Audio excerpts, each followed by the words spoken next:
I'm Jennifer, and you're listening to the Florida Gardener podcast. We recently had a listener write in with the following question. I love your podcast and find it super helpful. Can you talk about plants that are frost tolerant? With climate change, I fear colder than normal weather is going to be the norm. I live in Vero Beach, Florida, and I'm going to lose all my hibiscus to the recent frost. Well, thank you so much for writing in. That's a great question. Now is the perfect time to assess the landscape because it's been a couple months since the frost. So our plants have had time to either A, begin the recovery process, or B, die. Frankly, one of the best ways to learn is by walking your community, a local park, or even that deserted shopping center. Find the crappiest yards in your neighborhood and see what plants are doing well, especially after this cold snap. Even though it's been a few months, you'll still be able to see damage on some plants. This is a free plant list, you guys. And it's custom because these people literally live next to you. It's not someone in another part of Florida, like me, trying to tell you what to grow. Botanical gardens and fancy garden shows are great for inspiration. I love them. But remember, they have a full-time crew ensuring these plants look great year-round. So if you're someone looking for low maintenance or cold hardy options, I don't necessarily suggest this. You'll learn far more from the landscaping in front of McDonald's or the plants growing freely along the roadside. Sure, I could rattle off a list of Florida cold hardy plants. And don't worry, we will discuss them in this episode. But to me, this question is much bigger than a list. We need to zoom out. Now for context, I am in Grow Zone 10A. And as far as cold snap preparation went, I didn't cover any plants with a cloth or sheet. Everything in-ground and potted was on their own as far as that went. Call me crazy, but I like to observe how plants react with minimal human intervention. Pushing the garden to its limits helps me understand the weak points, so I know what to change in the future. Or what I don't need to change, despite what I may have heard or read. So for me, this was another way of doing just that. I wanted to see just how devastating the impacts of this cold snap would be. All right, let's move on with the show. In farming and agriculture, the term monoculture is the cultivation of a single crop. For example, acreages full of only soy or just corn. Monoculture isn't a term used only in farming, though. It exists in our very own backyards. Our lawn, our shrubs, it's all around us. We will gladly blanket our front yard in one specific type of lawn grass and plant 30 identical shrubs along our fence. According to epicgardening.com, which, shout out, they have a great podcast, Mother Nature rarely grows large landscapes of the same thing. Every wild forest, grassland, desert, and valley biome is characterized by a massive diversity of native plants and animals. When we remove the diversity from our farms and gardens, we are breaking the laws of nature, which can lead to disastrous consequences. I'm going to repeat that last part one more time. When we remove the diversity from our farms and gardens, we are breaking the laws of nature, which can lead to disastrous consequences. All right, so this is exactly why I said I wanted us to zoom out. Focusing solely on cold hardy plants will lead to disappointment in the landscape. What if we have an abnormally hot summer and your roses struggle? What if weevils, a garden pest, target your beloved European fan palm? What if a fungal disease spreads throughout the podocarpus hedge lining your fence? Nature is constantly changing and evolving, so if you try to go in with this black and white plan or follow a strict list, you might be let down. My business is about to be 5 years old. And after planting and maintaining countless gardens, I can tell you, there is no such thing as a fail-proof plant. I don't care how many gardening books you've read or how well the plant has done for you in the past. Given the opportunity, it will let you down. Now, I'm not saying throw all caution to the wind. It's important to give your garden some thought when planning. But in my opinion, you don't have to be a plant expert in order to have a successful garden. If you leave this episode remembering only one thing, I want it to be this: variety.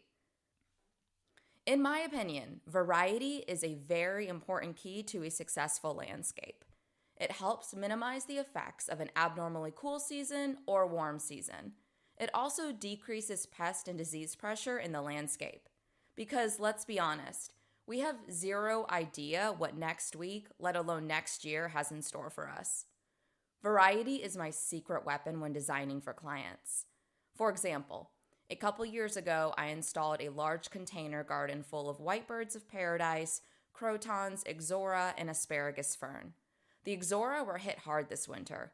I don't think they are going to make it, but it's okay because everything else survived and has filled in where the ixora was. The asparagus fern didn't skip a beat and is great at spreading. If you're taking notes, yes, I recommend asparagus fern for the cold hardy landscape. Just be sure to keep it contained. When planted in ground, it can be a bit difficult to keep in check. In my own space, I have a trellis garden running along the side of my townhome. I planted various vines to grow up the trellises. Some of these include blue sky vine, Mexican flame vine, Dutchman's pipe vine, morning glory, Florida native honeysuckle, Muscadine grape, and Confederate jasmine. None of these died during the cold snap. However, they all displayed different degrees of shock from the cold. Sidebar, folks up in the northern part of our state, I'd say the last 3 vines I listed are your best friends. Florida native honeysuckle, Muscadine grape, and Confederate jasmine. Now, the sky vine is a fast grower with large leaves and gorgeous blue flowers. I chose this vine for my arbor. It's wonderful because it's a champ in the heat and grows very quickly. However, it's sensitive to cold, and boy was it hit hard this year. The whole thing was brown and sad after the frost.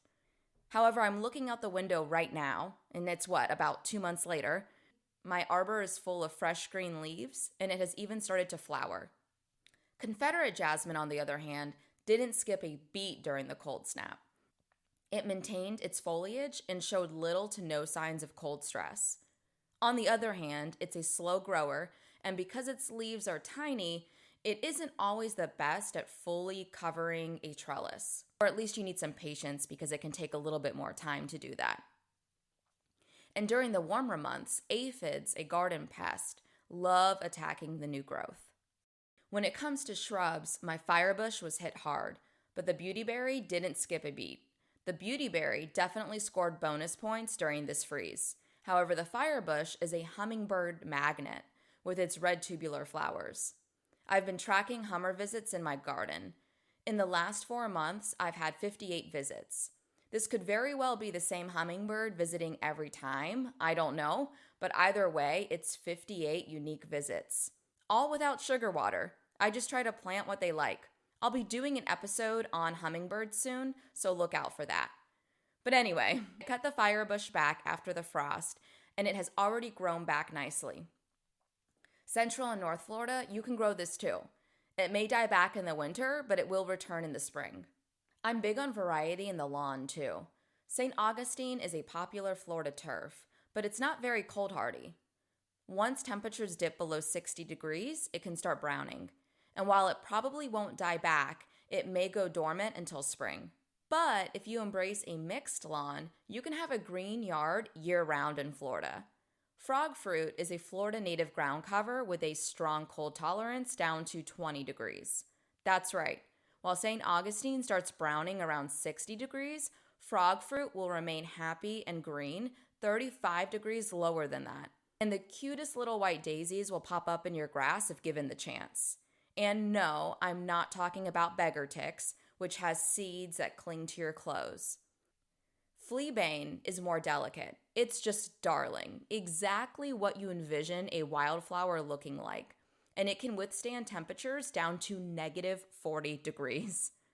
Another plant you might find mixed in your turf is the dayflower.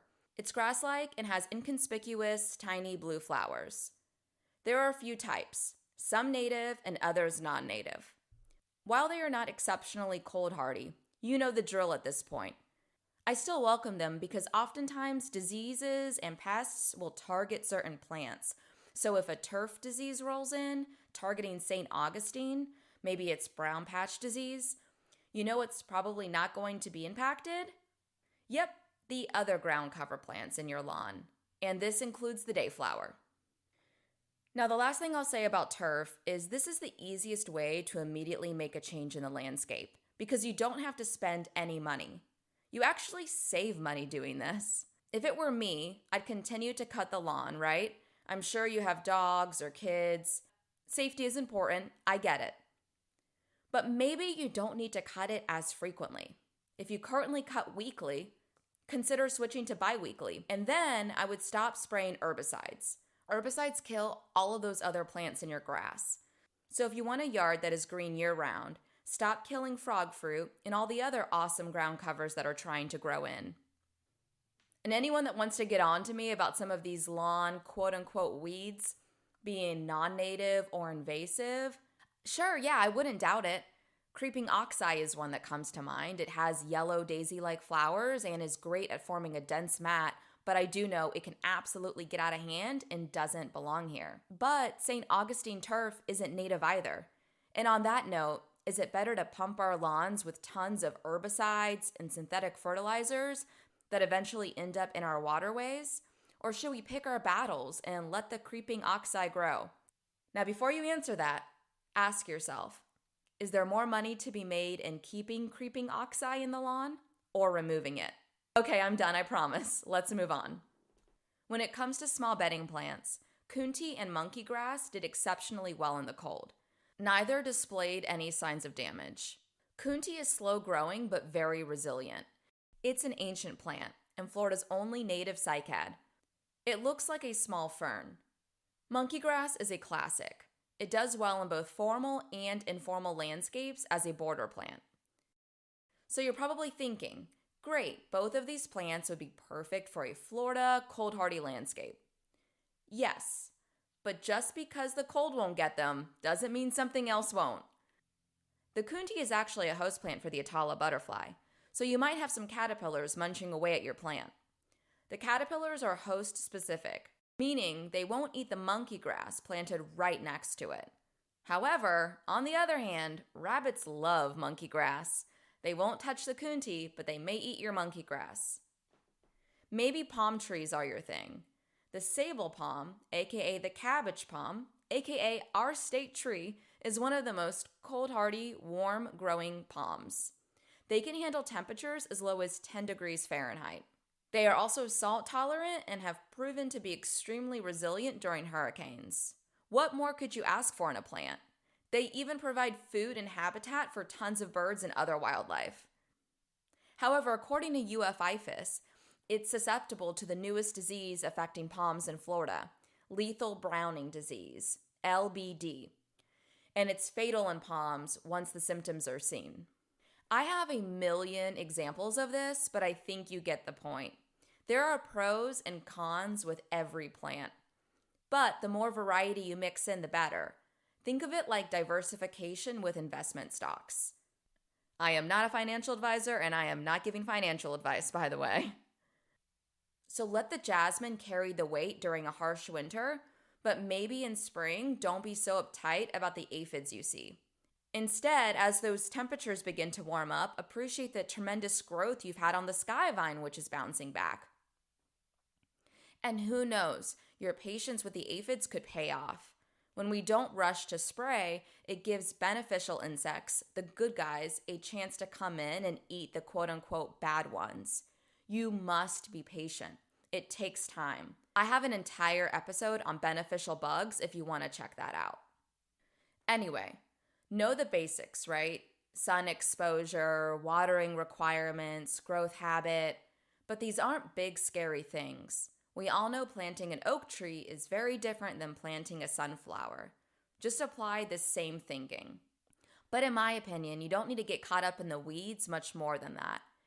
Sure, you live near the coast, you should absolutely select salt-tolerant plants. And no, don't plant a large shrub up against the foundation of your house. And yes, you probably want to avoid large spiky agave in the backyard if you have little kids running around. I get it, you can poke holes in this. But the point I'm trying to make is it's not rocket science. And the variety is going to ensure you don't lose a massive chunk of your landscape. And what you do lose, chalk it up to education. You're going to learn from this. You can always start small. Don't begin this journey by investing in large specimen trees or something rare and exotic. Aside from that, I would just go to a nursery you trust, talk to them, and then have some fun. Select the plants that interest you. If possible, find a nursery that carries natives and Florida-friendly plants. Most of us have tiny computers in our pocket or purse. Don't be scared to whip out that iPhone and ID a plant on the spot in the nursery. I do this all the time. And don't forget that the key to this is variety. So if you live in a cooler part of the state and just absolutely love tropical hibiscus and gotta have it, go for it. Just don't buy a ton of them. Or if you're doing a hedge, go with a mixed hedge. Perhaps it's a combination of hibiscus, azaleas, and viburnum. These work together because hibiscus and azaleas like being watered and prefer acidic soil. And viburnum is very flexible. They are just down for the ride. Azaleas and viburnum are cold hardy, so when your hibiscus takes a beating, the azaleas and viburnum will pull through. Now, an unsuspecting combo for a more wild garden is sweet almond and beautyberry. Both of these can have a more sprawling growth habit, but they are also very cold hardy. Neither died back for me this winter. My hybrid tea rose responded positively to the cold snap as well. The cold weather actually sped up growth, and it started blooming profusely. But I think this is also why we see a lot more roses in North Florida and even Central compared to down in South Florida. When it comes to orchids, I just did an episode on them, so we won't spend too much time here. But moth orchids, which are the super common ones you see in the grocery store, are not very cold hardy. However, there are over 2,000 species of orchids. The genus Dendrobium contains many cold hardy orchids. So same deal here. You don't need to be an orchid expert, but if you like moth orchids, try experimenting with some of the others. When you don't go all in on a specific genus or species, you're bound to have greater success during periods of extreme weather. And check out the previous episode of the podcast if you want to learn more about orchids. Now, I could wax poetic about viburnum. There are 3 main types you'll come across here in Florida. Sweet viburnum, Sandanqua viburnum, I think I'm pronouncing that correctly, sorry if I'm not, and our native viburnum. Side note, I'll be including all of the botanical names for the plants we discussed today in the show notes. Now, all 3 of these species of viburnum are versatile, and they are all extremely cold hardy. Sun, shade, heat, cold, they have you covered. And they all look a little bit different, so depending on your style and taste, there is a viburnum for you. You can add this to almost any landscape throughout our state. And if you let it bloom, you'll be able to enjoy pollinators such as the super cool hawk moth. Yes, I actually saw one on my white viburnum flowers a few evenings ago. Now for the shady garden, how about Firespike, wild coffee, and our friend viburnum? Firespike held up surprisingly well during this cold snap. Hummingbirds love this one too. Wild coffee was a bit more sensitive to the cold, but once it warmed up, it bounced back. And once again, viburnum is very reliable when it comes to cold weather. Now, if you want more of a formal, traditional landscape, I have to shout out Podocarpus. Podocarpus, coastal rosemary, and kunti are a winning mix for a tidy, clean garden. They won't get out of hand. All 3 of these held up beautifully during the cold snap. And yes, rosemary isn't just for the edible garden. Both true rosemary, the edible type, and coastal rosemary. They both work in the landscape, and they are both cold hardy. Now you could also do a combination of Podocarpus, viburnum, and monkey grass. All 3 of these play well together and once again will not get out of hand. Now let's say you want the classic southern porch with hanging baskets full of large, lush Boston ferns. What if you alternated between Boston ferns and asparagus fern in your hanging baskets? While the asparagus fern is not a true fern, it does much better in harsh weather and accomplishes the same goal. It quickly fills in any basket with a large, gorgeous mound of green. And it's more cold hardy than the Boston. Now here are the cons. Asparagus fern is prickly. It's the only plant I have to use gloves for or my skin gets really agitated. This won't be the case for everyone, but my hands will literally itch for a week after handling it. So see, there is no perfect plant. This really applies to everything. Oleander moths love the oleander plant. Don't plant an entire row of oleander. Mix in thryallis and Panama rose. This is a winning combination that I love for the southern part of our state. You don't have to be an expert. Know the basics, but from there, don't sweat it, because chances are you're not going to have a bug or disease wipe out every single plant. In all my years of gardening, personally and professionally, I've never seen it work like that.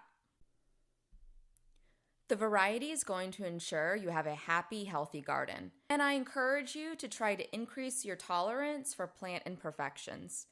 At work, it's a bit different. I'm being paid to create a certain aesthetic.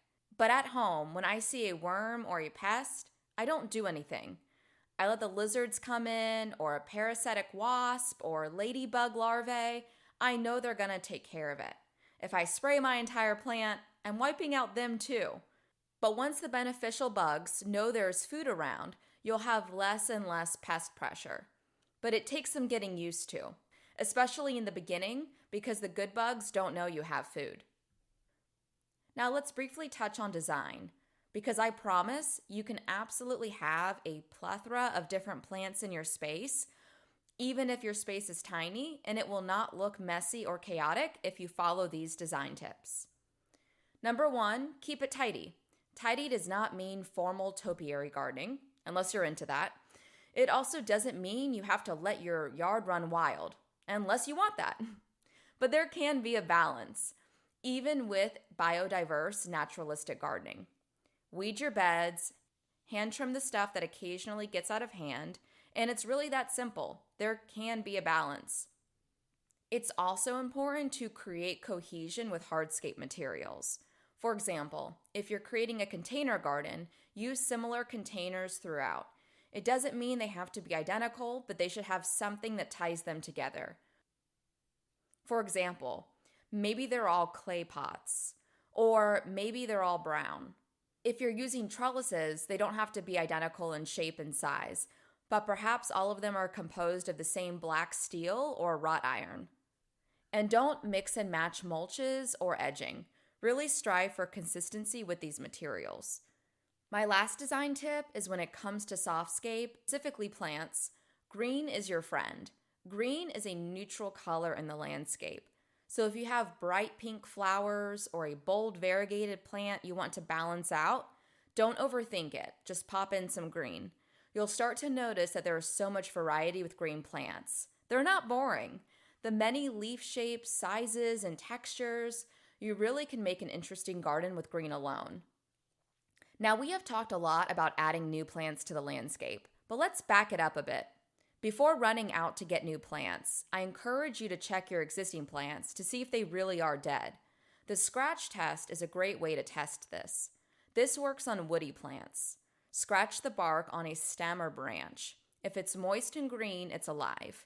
If it's dry and brown, that section is probably dead. Don't forget to give your garden some time. Nature usually makes a comeback. Patience plus tolerance for plant imperfections equals less disappointment. Now, were my personal plants impacted from the cold snap? Absolutely.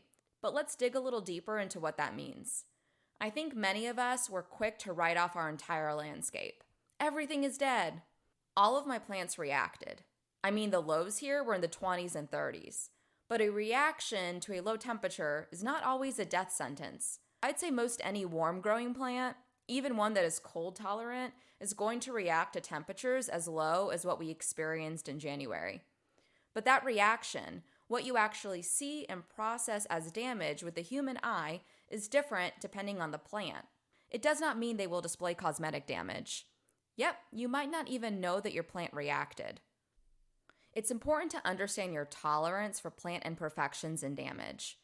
Now, to be clear, there were absolutely devastating effects from the cold snap. I was talking to a nursery owner the other day, and they estimate they lost about half of their plants. The owner was even joking that you gotta have a high risk tolerance in this industry because it can often feel like gambling. I just think it's important to make the distinction because a nursery or grower has to grow in mass. So yeah, rows and rows of Calusa out in his field were damaged. But you and I aren't growers. We have the ability to hedge our bets and increase the variety in our landscape and containers. Look, if you live on the coast and are planting trees or large shrubs, I'm not telling you to throw caution to the wind and plant whatever you want, so don't take this too literal. And I can't stress how important it is to find a local nursery that cares. They're going to carry plants that do well in your area and can help guide you. Now, before we wrap up, I want to quickly touch on location and light, because these are important too, especially during a cold snap. Location. Is your plant on a patio or up against a wall, sheltered a bit from the elements? Or is it in an open bed, unprotected from weather? Even a tree or shrub canopy helps protect the plants underneath during a cold snap. You'd be surprised how the slightest difference in location can make or break a plant. Light. Is it in a sunny spot or is it shaded? The microenvironment plays a big role. I noticed this with the Ixora at work. While our afternoon sun can be a bit extreme at times, it saves some of the Ixora from the cold snap. The Ixora planted in full sun, especially those positioned to receive afternoon sun, fared much better than the ones that were in more shade. While we did not spend a lot of time on location and light, they are very important when it comes to determining the success of tender perennials in the landscape during a cold snap. Alright guys, so I really hope this information helps. Thanks again to our listener for writing in and for listening to the show. So I'll be back soon with a new episode. But in the meantime, if you'd like to subscribe to my newsletter or shop my online garden collection, you can access everything via my website, rootsredefined.com. That's roots, R-O-O-T-S, redefined, R-E-D-E-F-I-N-E-D.com. All right, guys, we'll see you again soon.